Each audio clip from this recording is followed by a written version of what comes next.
আজকে ছিল আমার ননদের মেহেন্দি সঙ্গীত, তাই আমি রেডি হয়ে গেছি। তোমরা সবাই বলো আমার কেমন লাগছে।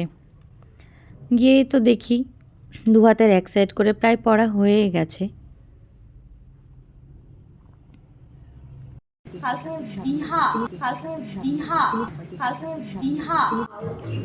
বাচ্চারা মেহেন্দি পরেই ডান্স করতে শুরু করে দিয়েছে। আমরা সবাই এক এক করে মেহেন্দি পরছিলাম আর বাচ্চারা ডান্স করছিল। তোমরা দেখে বলো তো কার ডান্সটা সব থেকে বেশি সুন্দর হয়েছে। ফুল ভিডিও আমি পরে দিয়ে দেবো।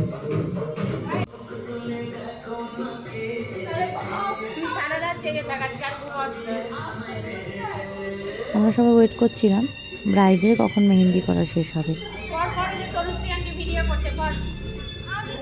ব্রাইড তো মেহেন্দি পরতে পরতেই ডান্স করছিল আর মেহেন্দি শেষ হতেই শুরু করে দিয়েছে ডান্স।